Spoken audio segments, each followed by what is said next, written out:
Hi friends, welcome to Commerce Bites. I hope you people are all doing well. So happy and feeling so satisfied that നിങ്ങൾക്കെല്ലാവർക്കും നമ്മൾ create ചെയ്യുന്ന videos useful ആവുന്നുണ്ട്, ഉപകാരപ്പെടുന്നുണ്ട് എന്ന് കേൾക്കുന്നതിൽ വളരെയധികം സന്തോഷം. എനിക്ക് കുറേ അധികം മെയിൽസ് റിസീവ് ചെയ്യുന്നുണ്ട്, നല്ല ക്ലാസ് ആണ്, ഞങ്ങൾക്ക് നല്ലതായിട്ട് യൂസ്ഫുൾ ആവുന്നുണ്ട് എന്നൊക്കെ പറഞ്ഞ് thank you so much for that. And നിങ്ങൾക്ക് എന്തെങ്കിലും ക്വറീസ് ഉണ്ട് അല്ലെങ്കിൽ എന്തെങ്കിലും ഒരു സജഷൻ ഉണ്ട്, ഇങ്ങനെ ചെയ്തു കഴിഞ്ഞാൽ ഈ വീഡിയോ കുറച്ചും കൂടെ ബെറ്റർ ആകും എന്ന് നിങ്ങൾക്ക് എന്തെങ്കിലും സജഷൻ ഉണ്ടെങ്കിൽ നിങ്ങൾക്ക് നമ്മളുടെ ഇമെയിൽ അഡ്രസ്സിൽ മെസ്സേജ് അയക്കാം. നമ്മളുടെ email ID commercebytes24@gmail.com.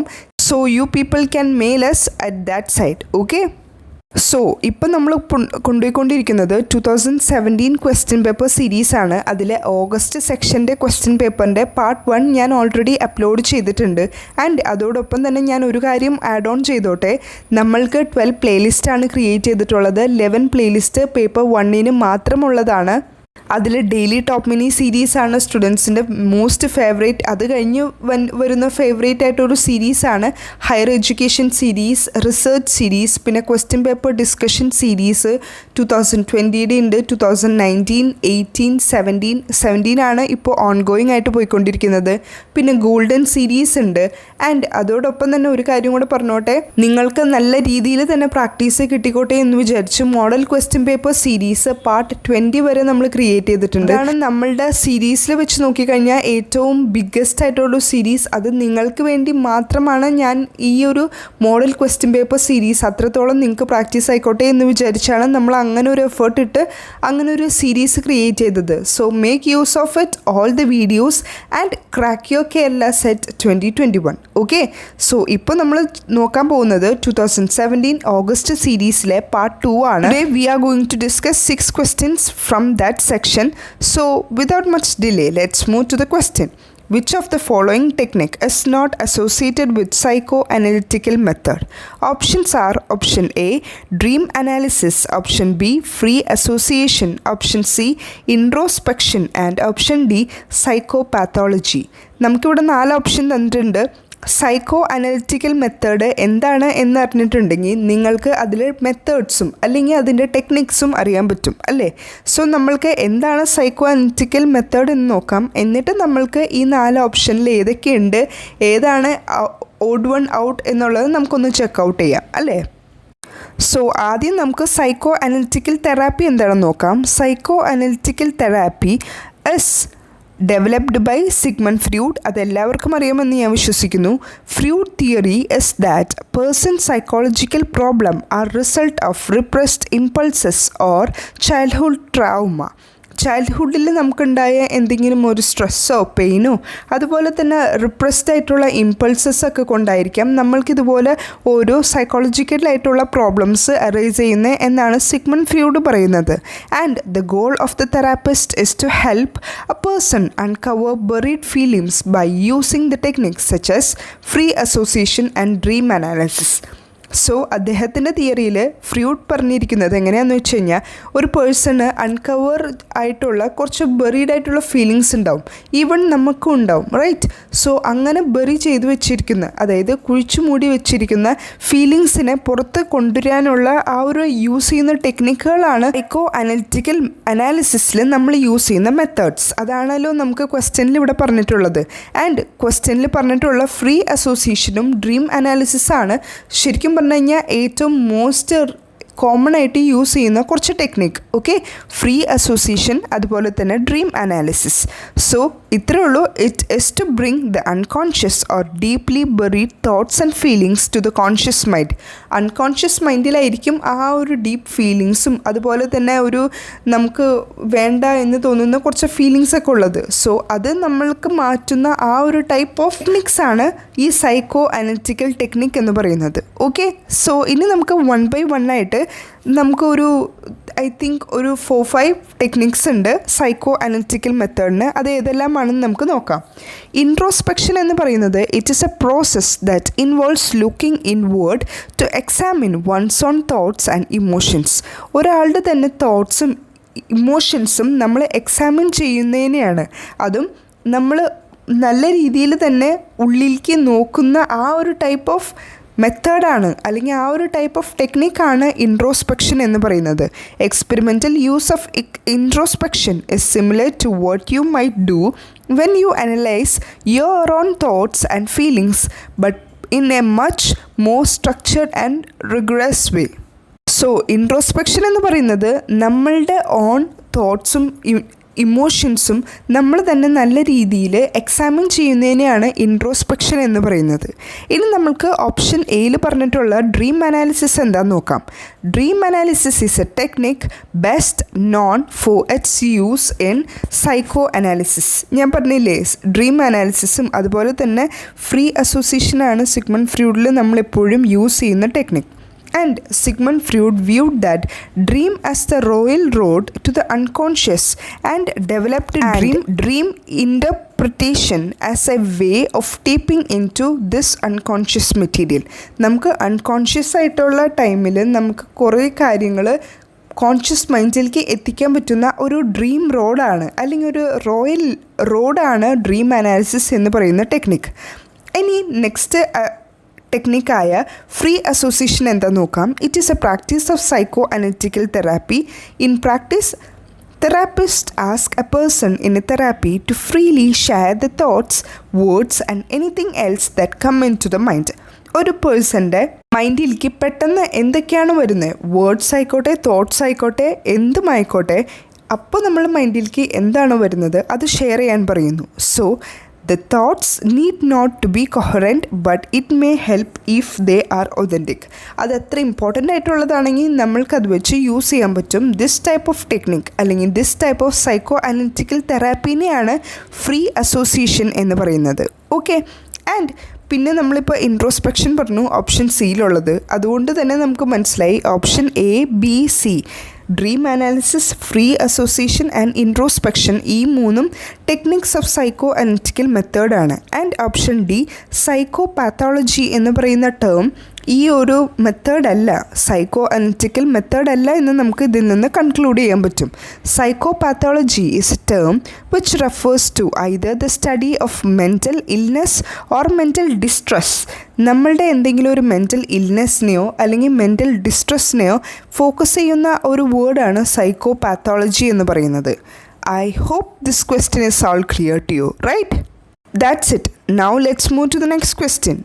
Which of the following is not a test of reliability? Options are option A, test, retest, option B, split half, and option C, parallel form, and option D, criterion test. So, ഇവിടെ ചോദിച്ചിരിക്കുന്നത് റിലയബിലിറ്റിക്ക് കുറച്ച് types of ടെസ്റ്റുകളുണ്ട്, അതിൽ ഇല്ലാത്തത് ഏതാണെന്നാണ് ചോദിച്ചിട്ടുള്ളത്. So നമ്മൾക്ക് എന്താണ് reliability എന്നുള്ളത് വേഗം ഒന്ന് പറഞ്ഞു പോകാം. റിലയബിലിറ്റി ടെസ്റ്റ് എന്ന് പറയുന്നത് കൺസിസ്റ്റൻസി ഓഫ് ടെസ്റ്റാണ്. ഒരു ടെസ്റ്റ് നമ്മൾ കണ്ടക്ട് ചെയ്ത് കഴിയുമ്പോൾ നമുക്കതിലൊരു കൺസിസ്റ്റൻസി ഉണ്ടെങ്കിൽ ആ ഒരു ടെസ്റ്റ് റിലയബിൾ ആണെന്ന് നമുക്ക് പറയാൻ പറ്റും. അതുപോലെ തന്നെ ഇപ്പോൾ റിലയബിലിറ്റി എവിടെയുണ്ടോ അവിടെ വാലിഡിറ്റി ഉണ്ട്, വാലിഡ് ടെസ്റ്റ് ഉണ്ട്. വാലിഡ് ടെസ്റ്റിന് എന്താണ് നമ്മൾ പറയുന്നത്, measure what it's claim to measure. എന്താണോ മെഷർ ചെയ്യാൻ ഉദ്ദേശിച്ചത് അത് മെഷർ ചെയ്യാൻ പറ്റുന്നെങ്കിൽ അതിനെ നമ്മൾ വാലിഡ് ടെസ്റ്റ് എന്ന് പറയും. ഓക്കെ, ഈ ഒരു സെക്ഷൻ വളരെയധികം ഇമ്പോർട്ടൻ്റ് ആണ്, പല പ്രാവശ്യം ക്വസ്റ്റ്യൻ പേപ്പറിൽ ചോദിച്ചു കണ്ടിട്ടുള്ളതാണ്. അതുകൊണ്ടാണ് ഞാൻ ഇത്ര ഫോക്കസ് ചെയ്ത് പറയുന്നത്.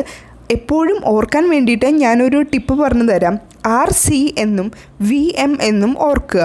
RC എന്ന് പറയുന്നത് റിലയബിലിറ്റി ടെസ്റ്റ് കൺസിസ്റ്റൻ്റ് ആയിരിക്കണം. RC reliable, consistence.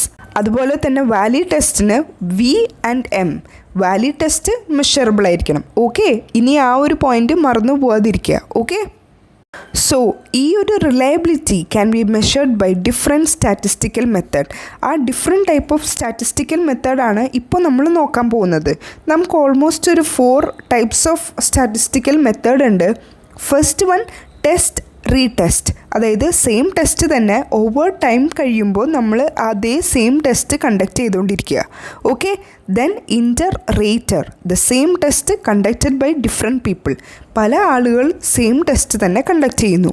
ഇനി parallel form, that is different version of the test can be design to be equivalent. Different വേർഷനായിട്ടായിരിക്കും ആ ഒരു ടെസ്റ്റ് ചെയ്തിട്ടുണ്ടാവുന്നത്, which is design to be equivalent, എല്ലാം ഈക്വലായിട്ട്. ആൻഡ് ദെൻ വരുന്നത് internal കൺസിസ്റ്റൻസിയാണ്. ഇൻറ്റേർണൽ കൺസിസ്റ്റൻസി എന്ന് പറയുന്നത് individual items of a test. Individual ഐറ്റംസിനെയാണ് ഇൻറ്റേർണൽ കൺസിസ്റ്റൻസി എന്ന് പറയുന്നത്. സോ ഇവിടെ നമുക്ക് ഓപ്ഷനിൽ പറഞ്ഞിട്ടുള്ളത് test, retest, split half, parallel form and criterion ആണ്. സ്പ്ലിറ്റ് ഹാഫ് ഇവിടെ ഉദ്ദേശിക്കുന്നത് അതൊരു easy and quick way to establish reliability ടെസ്റ്റാണ്. ഓക്കെ, ഇഫ് ടു ഹാഫ്, അതായത് ഒരു ടെസ്റ്റിനെ നമ്മൾ രണ്ടാക്കി ഹാഫാക്കി ആൻഡ് ആ രണ്ട് ഹാഫും നമ്മൾക്ക് സിമിലർ ആയിട്ടുള്ള റിസൾട്ട്സ് ആണ് പ്രൊവൈഡ് ചെയ്യുന്നതെങ്കിൽ അപ്പോൾ നമ്മൾ അതിനെ കൺക്ലൂഡ് ചെയ്യുന്നത് the test is having the internal reliability എന്നാണ്. Okay, so test, retest same test തന്നെ നമ്മൾ റിപ്പീറ്റ് ചെയ്തുകൊണ്ട് തന്നെ ചെയ്യുന്നത്. ആൻഡ് പിന്നെ നമ്മൾ പറഞ്ഞത് സ്പ്ലിറ്റ് ഹാഫ്, അതായത് ഈക്വലി നമ്മൾ സ്പ്ലിറ്റ് ചെയ്യും, എന്നിട്ട് രണ്ട് ഹാഫിനും നമുക്ക് സിമിലർ ആയിട്ടുള്ള റിസൾട്ട് കിട്ടുന്നെങ്കിൽ അത് ഇൻറ്റേർണൽ റിലയബിലിറ്റി ഉള്ള ടെസ്റ്റാണ്.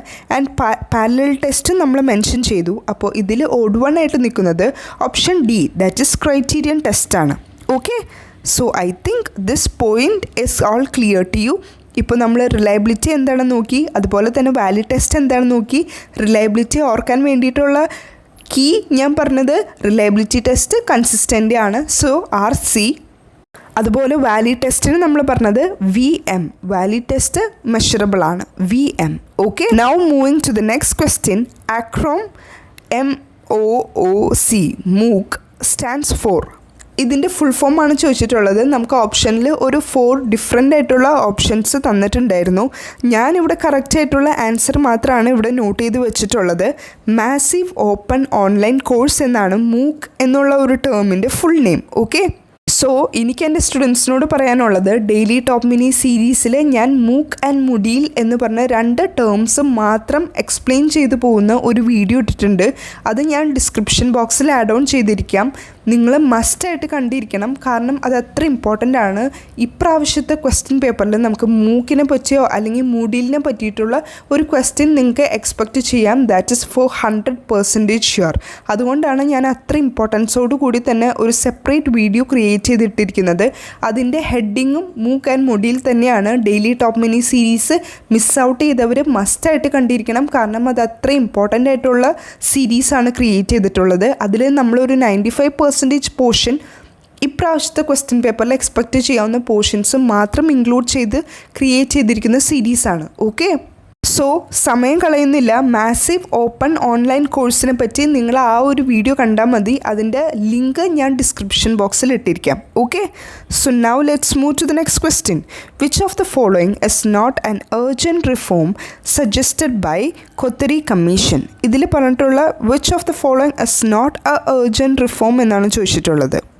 ക്വസ്റ്റ്യൻ ശ്രദ്ധിക്കണം. Which of the following is not an urgent reform, നോട്ടാണ് ചോദിച്ചിട്ടുള്ളത്. പെട്ടെന്ന് നമ്മൾ ധൃതിക്ക് ഓടിപ്പോയി എന്താണ് അതിൻ്റെ അർജൻറ്റ് റിഫോം എന്നുള്ളത് മാർക്ക് ചെയ്യരുത്. മോസ്റ്റ് ഓഫ് ദ സ്റ്റുഡൻസിന് പറ്റുന്ന ഒരു ബിഗ് മിസ്റ്റേക്കാണിത്. സോ എന്തായാലും നിങ്ങൾ ക്വസ്റ്റ്യൻ 1 അല്ലെങ്കിൽ 2 വായിച്ച് നോക്കുക. ഓക്കെ, കാരണം നമ്മളെ എക്സാമിനേഴ്സ് എത്രത്തോളം കൺഫ്യൂഷൻ ചെയ്യിപ്പിക്കാൻ പറ്റുമോ അത്രത്തോളം കൺഫ്യൂഷൻ ചെയ്യിപ്പിക്കും.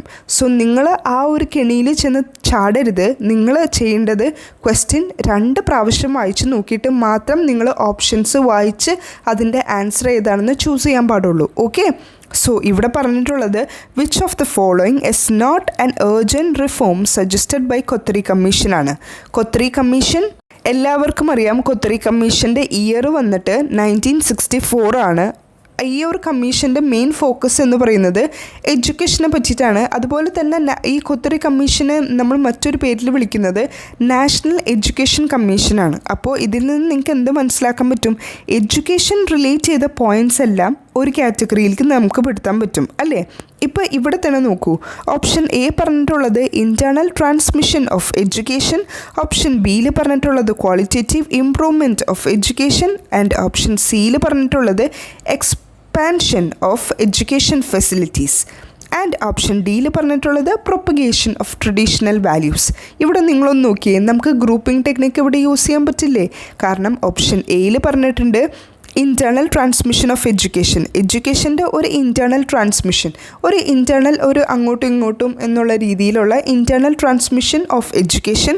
ആൻഡ് ഓപ്ഷൻ ബിയിൽ പറഞ്ഞിട്ടുള്ളത് ക്വാളിറ്റേറ്റീവ് ഇംപ്രൂവ്മെൻറ്റ് ഓഫ് എഡ്യൂക്കേഷൻ, നമ്മളുടെ എഡ്യൂക്കേഷനിൽ തന്നെ ക്വാളിറ്റി ഇംപ്രൂവ് ചെയ്യണം എന്നുള്ളതും. ആൻഡ് ഓപ്ഷൻ സിയിൽ പറഞ്ഞിട്ടുള്ളത് എക്സ്പാൻഷൻ ഓഫ് എഡ്യൂക്കേഷൻ ഫെസിലിറ്റി, നമുക്കുള്ള എഡ്യൂക്കേഷൻ ഫെസിലിറ്റി എക്സ്പാൻഷൻ ചെയ്യണമെന്ന്. ആൻഡ് ഓപ്ഷൻ ഡിയിൽ പറഞ്ഞിരിക്കുന്നത് എന്താ, പ്രൊപ്പഗേഷൻ ഓഫ് ട്രഡീഷണൽ വാല്യൂസ്, അതായത് ട്രഡീഷണൽ വാല്യൂസിനാണ് ആ ഒരു പോയിൻ്റ് ഇമ്പോർട്ടൻസ് കൊടുത്തിട്ടുള്ളത്. സോ ഇതിൽ നിന്ന് നമുക്ക് കൺക്ലൂഡ് ചെയ്യാൻ പറ്റുന്ന എന്താണ്, ഓപ്ഷൻ എയും ബിയും സിയും എഡ്യൂക്കേഷനെ ബേസ് ചെയ്തിട്ടുള്ള പോയിൻറ്റ്സ് ആണ്. സോ അതിന് നമ്മൾ സെഗ്രിഗേറ്റ് ചെയ്ത് ഒരു ഗ്രൂപ്പാക്കി. അപ്പോൾ ഇവിടെ ഒറ്റയ്ക്ക് നിൽക്കുന്ന ഓപ്ഷൻ ഏതാണ്, option D, that is propagation of traditional values. Understood? So now let's move to the next question. Question number 5 പറഞ്ഞിട്ടുള്ളത്, who is the founder of International University for East West? East വെസ്റ്റിൻ്റെ International University for East വെസ്റ്റിൻ്റെ founder ആരാണെന്നാണ് ചോദിച്ചിട്ടുള്ളത്. So here the answer will be, so now let's check out 3-4 points which is very important of Rabindranath and Swami Vivekananda. Okay, അപ്പോൾ note down ചെയ്യാത്തവർക്ക് ഇത് note down ചെയ്യുകയും ചെയ്യാം. Okay, so Rabindranath ടാഗോറിൻ്റെ ഒരു മോസ്റ്റ് ഇമ്പോർട്ടൻറ്റ് പോയിൻ്റാണ് ഇപ്പോൾ നമ്മൾ ക്വസ്റ്റ്യനിൽ പറഞ്ഞ the founder of International University for East West International യൂണിവേഴ്സിറ്റീൻ്റെ ഫൗണ്ടറാണ് രബീന്ദ്രനാഥ് ടാഗോർ. അതുപോലെ തന്നെ അദ്ദേഹമാണ് നേച്ചർ ആസ് എ ടീച്ചർ എന്ന് കൺസിഡർ ചെയ്യുന്നത്. ഓക്കെ, ആൻഡ് അദ്ദേഹത്തിൻ്റെ തന്നെ പോയിന്റിൽ നോട്ട് ഡൗൺ ചെയ്യേണ്ടതാണ്. ശാന്തിനികേതന ഫോക്കസ് ചെയ്ത് പറഞ്ഞിട്ടുള്ളത് രബീന്ദ്രനാഥ് സ്വാമി വിവേകാനന്ദ, അദ്ദേഹം ഒരു രബീന്ദ്രനാഥ് ടാഗോർ, ഓപ്ഷൻ സി മഹാത്മാഗാന്ധി. ഞാനിപ്പോൾ മെൻഷൻ ചെയ്തിട്ടുണ്ട്, അത് എന്തായാലും നോട്ട് ഡൗൺ ചെയ്യണം. കാരണം ഫൗണ്ടർ പറയുന്നത് രബീന്ദ്രനാഥ് ടാഗോർ ആണ്, അദ്ദേഹമാണ് founder of international university chance ഉള്ളത് കൊണ്ടാണ് ഞാനിപ്പോൾ ഇത് നോട്ട് ഡൗൺ ചെയ്യാൻ പറയുന്നത്. ഞാനൊരു അതുപോലെ പോയിന്റ്സ് ഇമ്പോർട്ടന്റ് ആയിട്ടുള്ള പോയിന്റ്സ് രബീന്ദ്രനാഥ് ഫോക്കസ് ചെയ്യുന്നത് ഞാനൊന്ന് ജസ്റ്റ് ഒന്ന് ഹൈലൈറ്റ് ചെയ്ത് തരാം എന്നുള്ള രീതിയിൽ. നമ്മളുടെ ഇൻഫിനിറ്റ് പവർ ഫ്രം വിതിൻ എന്നുള്ള പോയിന്റ് ഒക്കെ അദ്ദേഹമാണ് മെൻഷൻ ചെയ്തിട്ടുള്ളത്. സോ നിങ്ങൾക്കൊരു കീവേഡ് ഞാൻ തരാം, അതായത് സ്വാമി വിവേകാനന്ദൻ്റെ ഒരു ഡൗട്ട് നിങ്ങൾക്ക് വന്നു കഴിയുമ്പോൾ ജസ്റ്റ് ഒന്ന് ആലോചിക്കുക, ആസ് എ പേഴ്സണെ ഡിപ്പെൻഡ് ചെയ്ത പോയിന്റുകളാണ് മെൻഷൻ ചെയ്തിട്ടുള്ളെങ്കിൽ അത് സ്വാമി വിവേകാനന്ദ ആണ്. Okay, for example, man making. Okay, education is a manifestation of perfection already in man എന്നൊക്കെ പറയുമ്പോൾ അവിടെ മാനിന് ഫോക്കസ് കൊടുക്കുന്നുണ്ടോ. സോ അങ്ങനെയുള്ള പോയിന്റും അങ്ങനെയുള്ള ക്വസ്റ്റ്യൻസും വന്നു കഴിയുമ്പോൾ അവിടെ ആൻസർ വരുന്നത് സ്വാമി വിവേകാനന്ദ ആണ്. ഓക്കെ, സോ ഇതൊരു KKPP ആണ്, കിട്ടിയാൽ കിട്ടി പോയാൽ പോയി എന്നുള്ള ഓപ്ഷനിൽ വരുന്നൊരു ക്വസ്റ്റ്യൻ ആണ്. അങ്ങനെ ഒരു കീവേഡാണ് ഇപ്പോൾ ഞാൻ പ്രൊവൈഡ് ചെയ്തിരിക്കുന്നത്. ഓക്കെ, ക്വസ്റ്റ്യൻ പേപ്പറിൽ നിങ്ങൾക്ക് ഒന്നും അറിയില്ല, നമുക്ക് ആ 4 ഓപ്ഷനും ആകെ കൺഫ്യൂസ്ഡ് ആയിട്ടുണ്ട് എന്നുള്ള ഒരു സ്റ്റേജിൽ വരുമ്പോഴാണ് ഇതുപോലെയുള്ള ട്രിക്സ് യൂസ് ചെയ്യേണ്ടത്. Okay, do not take it for granted. And Gandhiji എന്ന് പറയുമ്പോൾ തന്നെ ഓർക്കേണ്ടത് ഒരു 3-4 ടൈംസ് ഞാൻ നിങ്ങളോട് പറഞ്ഞിട്ടുണ്ട്, നായി തലീം എന്ന് പറയുന്ന പോയിന്റ് മഹാത്മാഗാന്ധിജി പറഞ്ഞിട്ടുള്ളതാണ്. സോ ആ ഒരു പോയിന്റ് നോട്ട് ഡൗൺ ചെയ്തോളൂ. അതുപോലെ തന്നെ ENT എൻഡ് ഹാർട്ട് ഹെൽത്തി, ഇതുപോലെയുള്ള കുറച്ച് പോയിൻറ്റ്സ് ഒന്ന് നോട്ട് ഡൗൺ ചെയ്തോളൂ. അദ്ദേഹം പറഞ്ഞിട്ടുള്ള കുറച്ച് ഡയലോഗ്സിലെ ഓരോ കുഞ്ഞു പോയിൻ്റാണ് ഇപ്പോൾ പറഞ്ഞ എൻഡ് ഹാർട്ട് ഹെൽത്തി. അപ്പോൾ ഏതെങ്കിലും ഒരു കോട്ട് പ്രൊവൈഡ് ചെയ്തിട്ട് ഹൂ സെറ്റ് ദീസ് വേർഡ്സ് എന്ന് പറഞ്ഞിട്ടുണ്ട്, അപ്പോൾ go search for these terms, എൻഡോ ഹേർട്ടോ അല്ലെങ്കിൽ ഹെൽത്തി എന്ന് പറഞ്ഞ ഈ 3 ടേംസ് ഉണ്ടെങ്കിൽ ഉറപ്പിച്ചോളൂ അത് ഗാന്ധിജി തന്നെയാണ്. ഇതും ഒരു KKPP സെക്ഷനിൽ ആഡ് ഓൺ ചെയ്ത് വെച്ചാൽ മതി. Okay, and now moving to the last question of today's series. According to Vivekananda, the feel I am would be developed through, options are option A worship, option B sacrifice, option C yoga and option D services. So questionil ചോദിച്ചിരിക്കുന്നത് according to Vivekananda, the feel I am, ഞാൻ എന്നുള്ള ആ ഒരു development, ആ ഒരു thought, നമ്മൾ ആ ഒരു ഫീല് നമ്മൾ ഡെവലപ്പ് ചെയ്തെടുക്കേണ്ടത് എങ്ങനെയാണെന്നാണ് ചോദിച്ചിരിക്കുന്നത്. So the answer will be option C, that is yoga ചെയ്തിട്ടാണ് I am, ഞാൻ എന്നുള്ള ആ ഒരു ഫീല് നമ്മൾ ക്രിയേറ്റ് ചെയ്തെടുക്കേണ്ടത്. I hope this portion is all clear. നമ്മളിപ്പോൾ 6 ക്വസ്റ്റ്യൻസ് ആണ് ഡിസ്കസ് ചെയ്തത് and I think these 6 question is all clear. And ഞാൻ അതിൻ്റെ ഇടയിൽ കുറച്ച് ടിപ്പുകളും ട്രിക്കുകളും നിങ്ങൾക്ക് മെൻഷൻ ചെയ്തിട്ടുണ്ട്. സോ എല്ലാം മറന്നു പോവാതിരിക്കാൻ വേണ്ടിയിട്ട് നിങ്ങൾ നോട്ട്ബുക്കിൽ നോട്ട് ഡൗൺ ചെയ്യണം. അത് നിങ്ങൾക്ക് വളരെയധികം ഹെൽപ്ഫുൾ ആയിരിക്കും നോട്ട്സ് റിവ്യൂ ചെയ്യുന്ന ടൈമിൽ. And keep going with your preparation. Your exams are near to you, right? So with this note, we are concluding this video. Till then, work hard and study well. That's it. Thank you.